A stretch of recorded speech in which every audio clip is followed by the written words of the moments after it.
Visakhapatnam east Velagapudi Ramakrishna versus MVV Satyanarayana, అట్లాగే Visakhapatnam west PGVR Naidu Ganababu versus అట్లాగే Araku valley సియరి Donnudora లింగం మత్స్యలింగం వారిద్దరి మధ్య, పాయకరావుపేట వంగలపూడి అనిత కంబాల జోగులు మధ్య ఫైట్ నడవబోతుంది. నర్సీపట్నం చింతకాయల అయ్యన్న పాత్రుడు వర్సెస్ రైట్. దీనికి సంబంధించి శ్రీనివాస్ ఏంటి విశాఖ సంబంధించి ఏంటి ఎలా ఉంది, ప్రకటించినటువంటి సీట్లకు సంబంధించి ఏంటి ఎలా చెప్పొచ్చు, వాళ్ళ బలాబలాలు ఏంటి సార్? ఇప్పటి వరకు కూడా ఒక శుభ పరిణామంగా, ఒక సువర్ణ అవకాశంగా కూడా ఇక్కడ భావిస్తూ ఉన్నారు.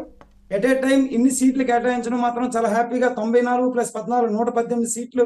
అయితే ఇక్కడ ఒక విషయం సార్, అక్కడ కుప్పం నియోజకవర్గం చంద్రబాబు నాయుడు అకామిడేట్ చేసుకున్నప్పటికీ కూడా జనసేన అధినేత పవన్ కళ్యాణ్ మాత్రం అతను కానీ అతను నాగబాబు కానీ సీట్ అనౌన్స్ చేసుకోలేదు.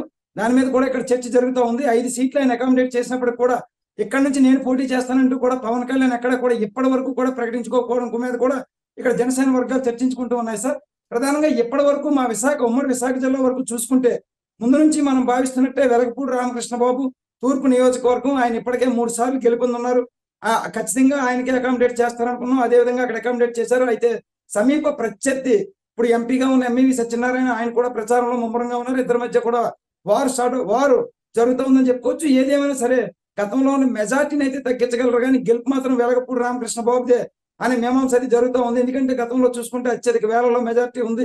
ఆ మెజార్టీని అయితే తగ్గించగలుగుతారు, కానీ గెలుపు అయితే అవకాశం ఉండదు. ఖచ్చితంగా వెలగపూడి రామకృష్ణ బాబే అని చెప్తా ఉన్నారు. విశాఖ వెస్ట్ వచ్చేసరికి గణబాబు పీవీజీఆర్ గణబాబు పెద్దకంశెట్టి గణబాబు ఆయన మీద ఆడారి ఆనంద్ కుమార్ ఎవరైతే విశాఖ డైరీ చైర్పర్సన్ గా ఉన్నారో ఆయనకు ఆడారి ఆనంద్ కుమార్ ని బరిలో దించడం జరిగింది. అయితే ఇక్కడ కూడా ఆయన 2 సార్లు అయితే ఇప్పటికే గెలుపొందారు కంటిన్యూషన్. ఇప్పుడు కూడా ఆయనకి గెలుస్తారని కూడా చెప్తా ఉన్నారు. ఆడారి ఆనంద్ కుమార్ది 4 లోకలు యలమంచి నియోజకవర్గం ఆయన సొంతూరు, అక్కడ నుంచి తీసుకొచ్చి ఇక్కడ వేశారు కాబట్టి 4 లోకల్ ఫీలింగ్ లో ఆయన ఖచ్చితంగా గెలిచే అవకాశం ఉందని చెప్తా ఉన్నారు. అదేవిధంగా అరకు ఇప్పుడే మీరు చెప్పినట్టు కూడా సమన్వయకర్త ఫస్టే అరకు ఎంపీ మాధవిని ఇచ్చారు. అక్కడ మాధవిని సమన్వయ. అయితే ఇక్కడ ఒక విషయం కూడా గుర్తించాలి సార్, చంద్రబాబు నాయుడు గారు ఏమని చెప్పారంటే పూర్తిగా కూడా మనం ఇన్ఛార్జీలని సమన్వయకర్తలని నియమించలేదు, డైరెక్ట్ గా అభ్యర్థుల్ని నియమించాం. వైసీపీ మాత్రం ఇన్ఛార్జీలు నియమించింది, వాళ్ళకి మనకి వ్యత్యాసం ఉంది, మన వాళ్ళు తొందరగా వెళ్ళి ప్రచారాలు చేసుకోండి అని చెప్పారు. అదే ఇక్కడ మనం చూసుకుంటే అరకు గతంలో సమన్వయకర్తగా ఇన్ఛార్జికి ఇచ్చిన మాధవిని తప్పించి మత్స్యలింగం అనే జడ్పీటీసీని తీసుకొచ్చి మళ్ళీ పెట్టారు.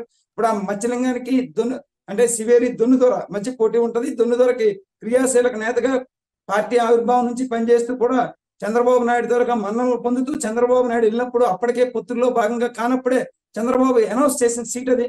ఖచ్చితంగా దొన్నుదొర కూడా విజయం సాధించే అవకాశం ఉంది సార్. ఇకపోతే నర్సీపట్నం చింతకాయల అయ్యన్న పాత్రుడు పోరాట యోధుడు 12 కేసులు పెట్టారు.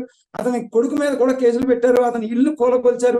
సిఐడి వాళ్ళంతా రోడ్లంతా తిప్పారు. ఇదంతా కూడా సింపతి గ్యాదర్ చేసుకున్నారు. 4 మండలాల్లో క్రియాశీలకంగా పట్టుంది. ఆయన సమీప ప్రత్యర్థి వైసీపీ పెట్ల ఉమాశంకర్ గణేష్ ఇప్పుడు ప్రజెంట్ ప్రాతినిధ్యం వహిస్తా ఉన్నారు. కాకపోతే అతనికి అంత చరిష్మా లేదు. సింపతి అయితే ఉన్నప్పటికీ కూడా అయ్యన్న పాత్రుడు ఫాలోవర్స్, అయ్యన్న పాత్రుడు కష్టాలు, అయ్యన్న పాత్రుడు ఈ ఏజ్ లో పడుతున్న ఇబ్బందులు, ప్రభుత్వం పెట్టిన ఇబ్బందులు అన్నింటినీ దృష్టిలో ఉంచుకొని ఈసారి ఖచ్చితంగా అయ్యన్న పాత్రుడు గెలిచే అవకాశం ఉందని కూడా మనం చెప్పుకోవచ్చు సార్.